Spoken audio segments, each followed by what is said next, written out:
오늘 주시는 하나님의 말씀 신약 성경 요한복음 12장 12절에서 19절까지 교독하시겠습니다. 요한복음 12장 12절. 그 이튿날에는 명절에 온 큰 무리가 예수께서 예루살렘으로 오신다는 것을 듣고 종려나무를 가지고 맞으러 나가 외치되 호산나 찬송하리로다 주의 이름으로 오시느니 곧 이스라엘의 왕이시여 하더라. 예수는 한 어린 나귀를 보고 타시니 이는 기록된 바 시온 따라 두려워하지 말라 보라 너의 왕이 나귀 새끼를 타고 오신다 함과 같더라.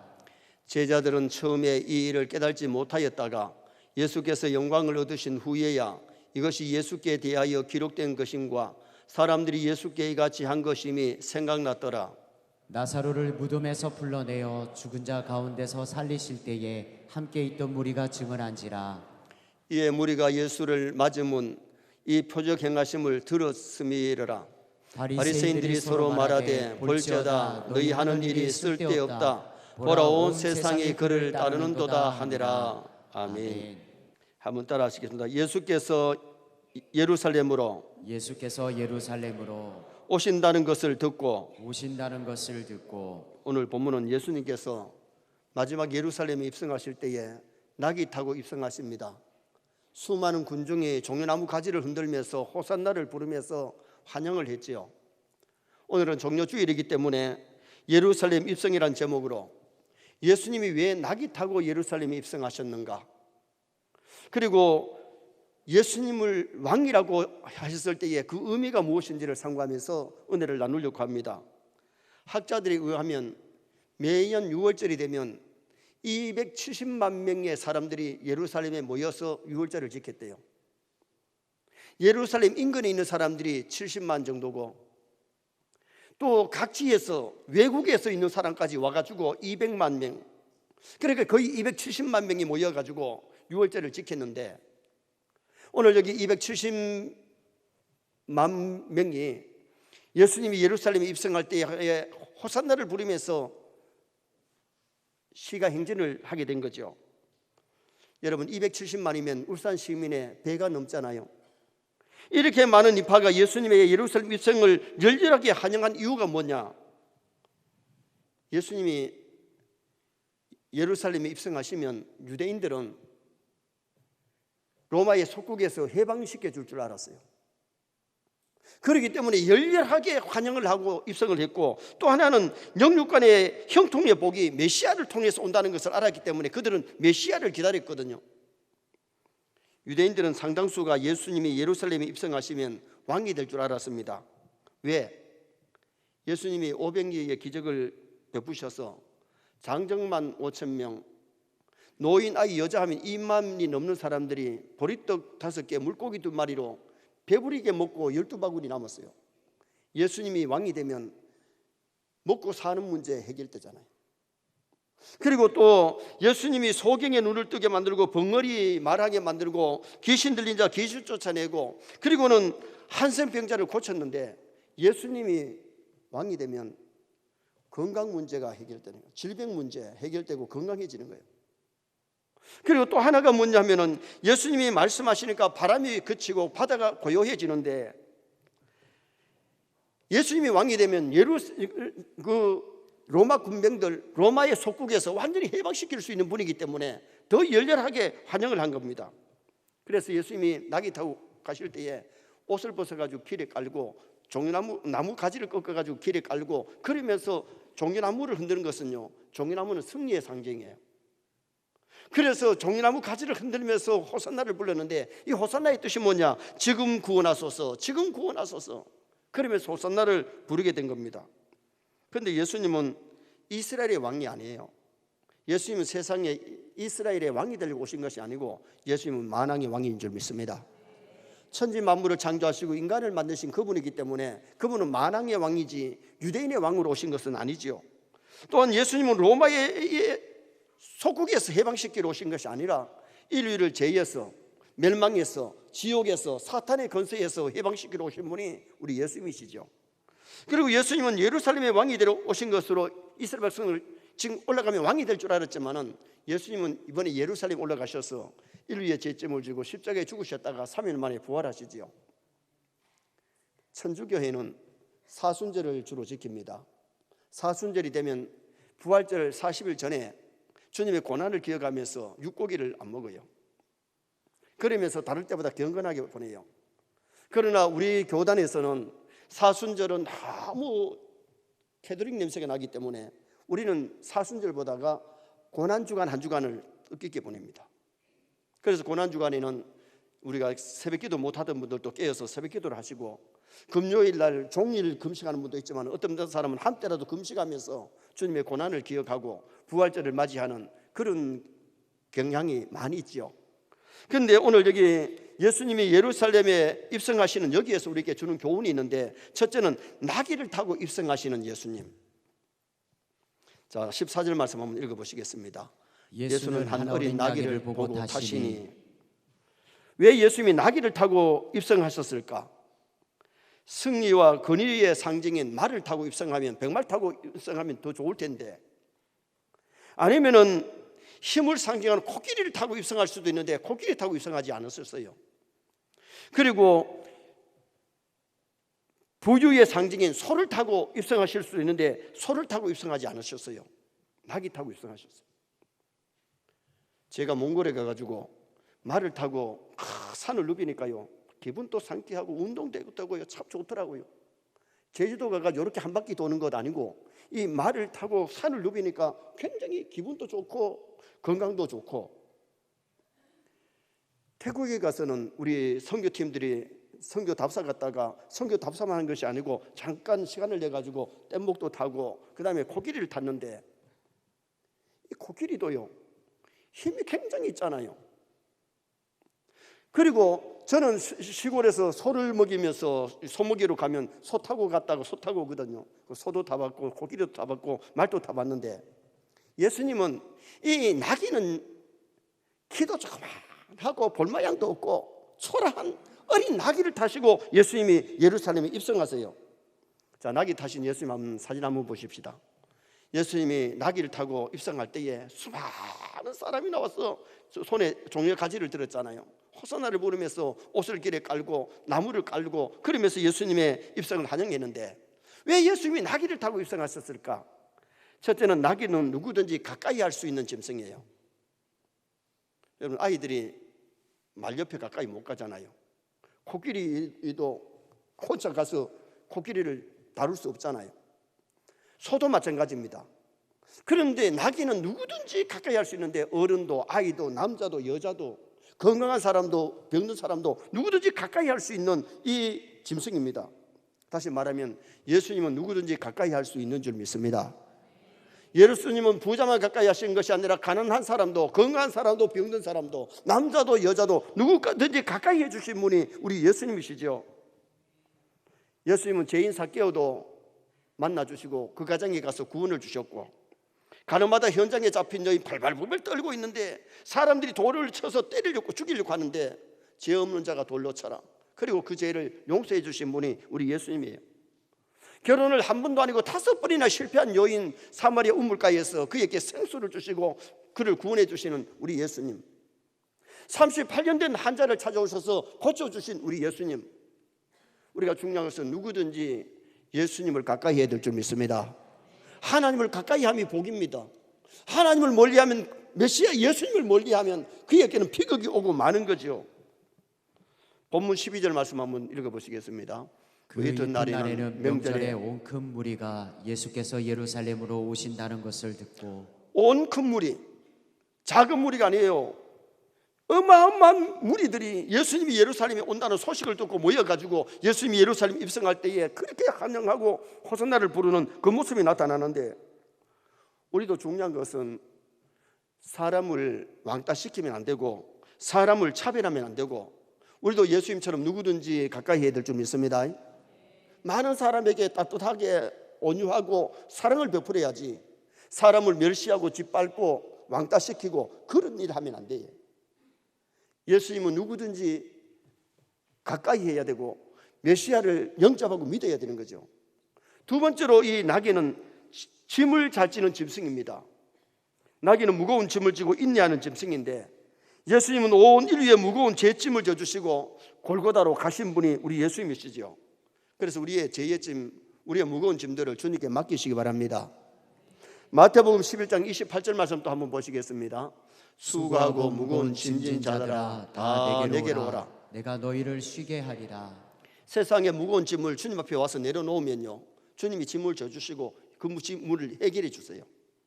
죄의 짐이나 근심, 걱정의 짐, 여러 가지 세상의 짐들을 우리는 주님 앞에 맡기고 내려놔야 돼요. 그런데 많은 사람들이 교회 올 때 한 짐 지고 와서는 내려놨다가 갈 때 다 지고 간대요. 여러분 다 내려놓으시기 바랍니다. 죄의 짐, 근심의 짐, 세상의 무거운 짐들을 주님 앞에 다 맡기면 주님이 그 문제를 해결해 주시는 예수님이세요. 이미 예수님이 태어나시기 전에 예수님이 예루살렘에 올라가시는데 낙이 타고 가실 것을 벌써 예언했어요. 소 타고 간다, 말 타고 간다, 코끼리 타고 간다, 호랑이 타고 간다 그러지 않고 낙이 타고 가실 것을 말씀하시는데, 오늘 보면 15절 말씀 한번 보시겠습니다. 15절. 이는 기록된 바 시온 따라 두려워하지 말라. 보라 너의 왕이 나귀 새끼를 타고 오신다 함과 같더라. 나귀 새끼를 타고 오신다. 이것이 벌써 예수님 태어나시기 600년 700년 전에, 그리고 예수님 태어나시기 천전 전에 예수님은 유대 땅 베들레헴에 태어나시고 처녀의 몸을 빌려 오시고 나귀 타고 입성하실 것까지 예언된 것이, 이게 기독교입니다. 기독교는 예언의 종교예요. 이미 예수님이 오시기 전에 어떤 일이 일어나는 것을 다 예언한 그대로 성취되는 것이지요. 여러분 왜 우리가 생명의 종교냐 하면요, 다른 종교에는 예언이라는 것이 없습니다. 벌써 예수님 오시기 전에 4,000년 전에 여인의 후손으로 예수님 오실 것을 아담과 하와에게 말씀하셨잖아요. 그래서 스가랴 9장 9절에 오늘 15절의 말씀이 스가랴 9장 9절에 예언되었는데 그대로 성취가 되는 거예요. 예수님은 우리의 무거운 짐을 져주시는 예수님이십니다. 그리고 또 나귀는, 세 번째는 순종을 잘하는 짐승이 바로 이 나귀예요. 나귀는 주 안에서 주인에게 죽기까지 복종하잖아요. 소는 사람을 때에 따라 떠받아요. 주인도 떠받아요. 제가 한 번은 초등학교 때에 소목이로 갔는데 사촌 누나가 내보다 한 해 선배예요. 소가 사촌 누나를 자기 집 손대 떠받더라고요. 이 소도 여자를 좀 천대하는 것 같아요.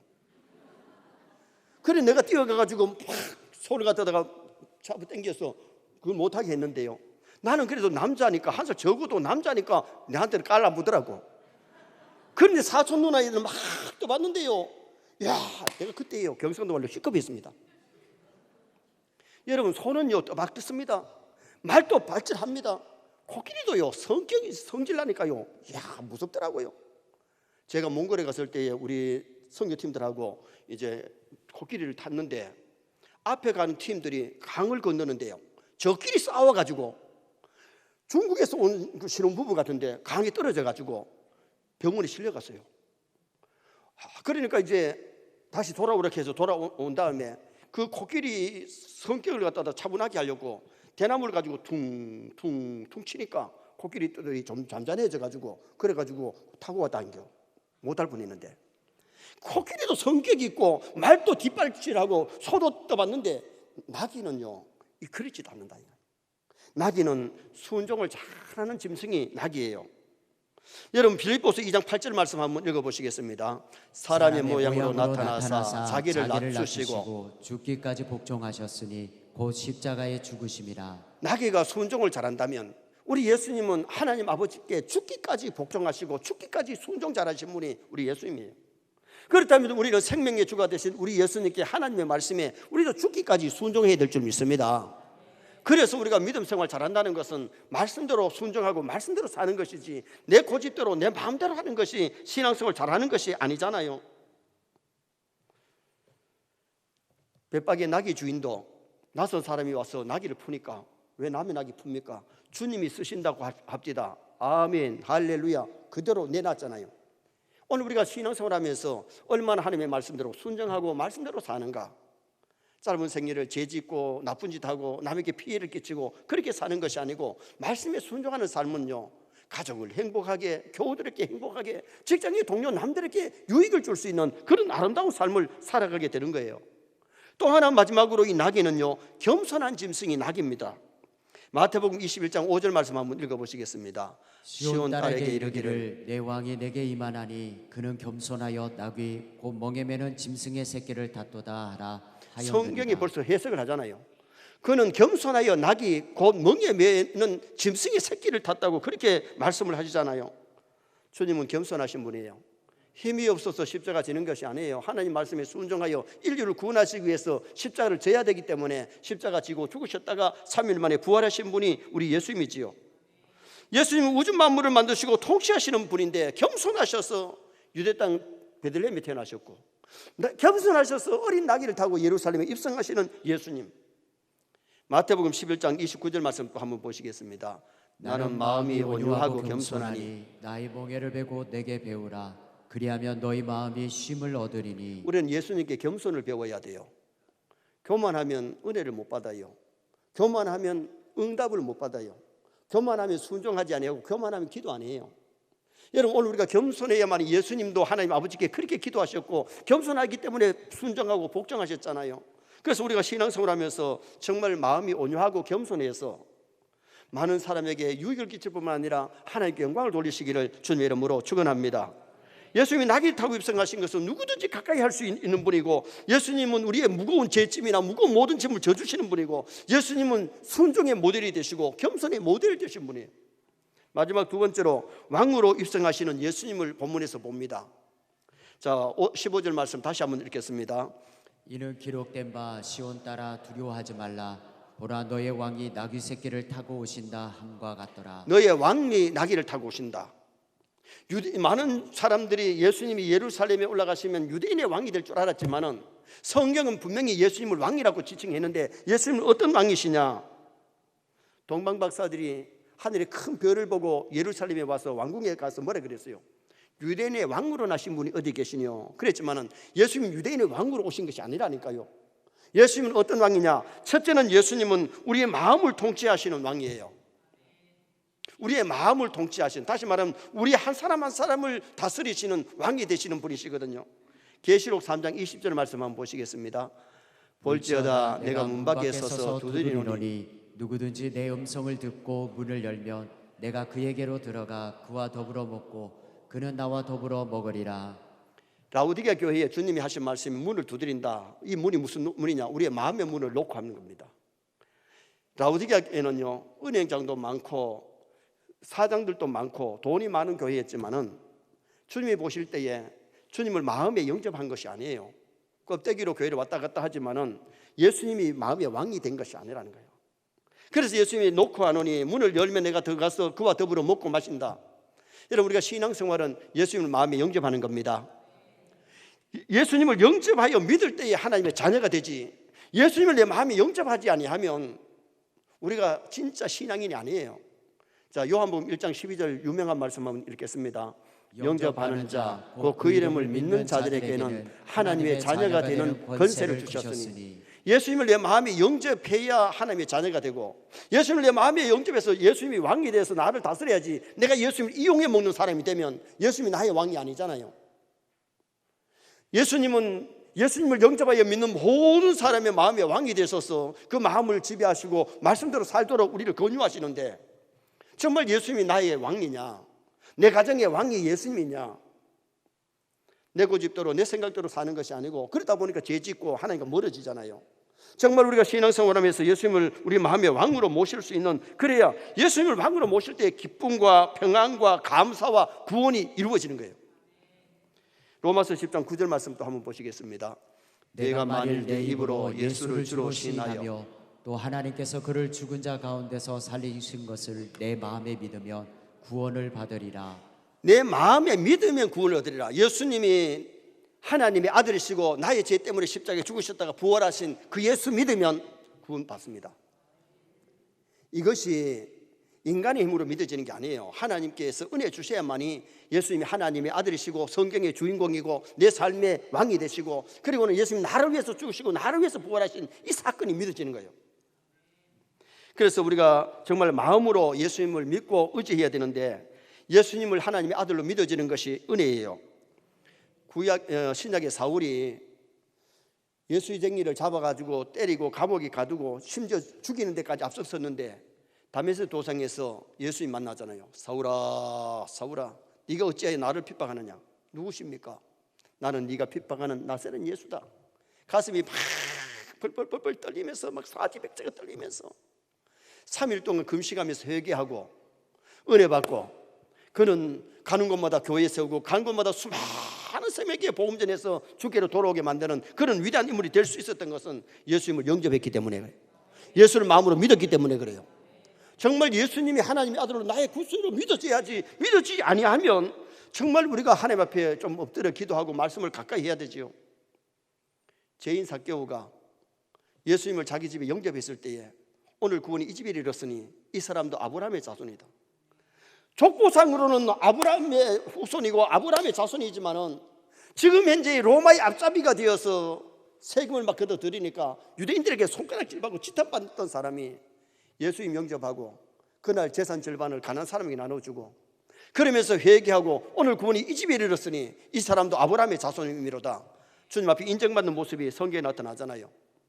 사도행전 16장에 보면 귀신 들려가지고 무당이 된 사람, 로마의 종이기도 하고 마귀의 종 노릇하는 그 사람이 바울을 만나서 귀신 떠나니까 정신이 맑아가지고 예수님 영접하고 구원받는 그런 역사가 일어났잖아요. 예수님을 마음에 영접해서 여러분 우리의 마음에 예수님이 왕이 되어야 될 줄 믿습니다. 주님의 다스림을 받고 주님과 동행하는 신앙생활을 해야 돼요. 두 번째는 생명을 다스리는 왕입니다. 예수님은 생명을 다스리는 왕. 자, 17절 말씀 한번 읽어보시겠습니다. 나사로를 무덤에서 불러내어 죽은 자 가운데서 살리실 때에 함께 있던 무리가 증언한지라. 오늘 여기 예수님이 입성하는 여기에서 누구 얘기를 하고 있느냐? 나사로 얘기를 하고 있는 거예요. 죽은 나사로를 예수님이 찾아오셔서 나사로야 나오너라 했더니 죽어서 썩어 냄새나는 나사로가 살아서 성큼성큼 나오는데 생명의 주 예수님은 부활이요 생명입니다. 천지 만물을 만드신 분이고 인간을 만드신 분이기 때문에 죽은 자를 살리시고 병든 자를 치료하시고 생사복이 누구 손에 있느냐? 하나님 손에 있음을 우리에게 보여주는 거죠. 여러분 다른 어느 종교에 부활이라는 것이 없습니다. 다음 주일이 부활주일인데 여러분 다른 종교의 교주들의 무덤이 그대로 남아있지만은 여러분 예루살렘에 가보세요. 수많은 관객들이 와서 빈 무덤만 보고 가지 예수님은 부활하셨기 때문에 여러분 부활의 종교요 생명의 종교요 천국이 있기 때문에 우리가 참된 종교를 믿는 것이 중요하지 가짜를 믿으면 안 되잖아요. 어린아이들의 생명을 부모가 보호해 주듯이 하나님 우리의 생명을 보호해 주시는데 정말 믿는 자를 하나님이 보호하실 줄 믿습니다. 그래서 우리가 영생을 얻는 것은요 예수님을 통해서 천국 가고 예수님을 통해서 구원을 얻는 거예요. 요한복음 14장 6절 말씀 또 한번 보시겠습니다. 예수께서 이르시되 내가 곧 길이요 진리요 생명이니 나로 말미암지 않고는 아버지께로 올 자가 없느니라. 예수님은 천국 가는 길입니다. 예수님을 통하지 아니하고는 아버지께 하늘나라에 갈 수가 없어요. 예수님은 변치 않는 진리, 구약에는 오실 예수님을 믿고 신약에는 오신 예수님을 믿고 구원을 받는 변치 않는 진리예요. 예수님이 진리예요. 예수님은 생명이에요. 예수 믿어야만은 저 영원한 세상에서 영원히 사는 그 즐거움을 누릴 수 있기 때문에 마지막으로 예수님은 복의 근원 되시는 왕입니다. 18절 말씀 또 한번 읽어보시겠습니다. 본문 18절. 자, 우리 같이 읽겠습니다. 이에 무리가 예수를 맞으면 이 표적 행하심을 들었음이라. 많은 사람 무리가 예수님을 맞아들이고 환영한 이유가 뭐냐? 예수님이 죽은 자를 살리시는 그런 능력 있는 분이기 때문에. 예수님은 복의 근원이십니다. 물이 변하여 포도주 되게 하셨고 부활하신 예수님이 7 제자가 전직으로 돌아가서 갈릴리 바다에 고기를 잡는데 밤새도록 한 마리도 못 잡았습니다. 내 오른편에 그물을 던지라 해서 오른편에 던졌더니 큰 물고기 153마리를 잡았습니다. 그때 베드로가 뛰어들어서 바다를 향해서 헤엄치며 나와가지고 부활의 주님을 만나잖아요. 여러분 우리가 중요한 것은 정말 우리 주님이 이 땅에 계실 때에 수많은 표적을 행하신 이유는 그분은 전능자입니다. 전지전능하신 분입니다. 창조주입니다. 우리의 생사복을 주장하시는 복의 근원이세요. 그래서 마지막 19절의 말씀처럼 온 세상이 예수를 믿고 따라야 돼요. 자, 마지막 19절 말씀에서 뭐라고 말씀하시는지 바리새인들이 서로 말하되 볼지어다 너희는 너희 하는 일이 쓸데없다. 보라 온 세상이 그를 따른도다. 여러분 온 세상 모든 사람이 주님을 따르면 구원받을 줄 믿습니다. 주님을 따르지 않고 많은 사람이 귀신을 따라가고 잡신을 따라가기 때문에 문제가 많지요. 그들의 종착역은 지옥인데 정말 우리가 감사해야 될 것은 창조주 하나님을 아는 것이 감사하고 메시아 구원자를 알고 믿게 된 것이 감사한 거예요. 결론을 짓습니다. 종려주의를 맞이해서 예루살렘에 입성하시는 예수님께서 주는 교훈, 낙이 타고 입성하시는데 낙에는 누구든지 가까이 할 수가 있고, 또한 무거운 짐을 져주시는 분이 우리 예수님이시고 순종과 겸손의 모델이 되셨습니다. 왕으로 예루살렘에 입성하시는데 우리 마음을 통치하시는, 생명을 다스리시는 왕이고 복에 근원되시는 왕을 잘 모실 수 있기를 주님의 이름으로 축원합니다.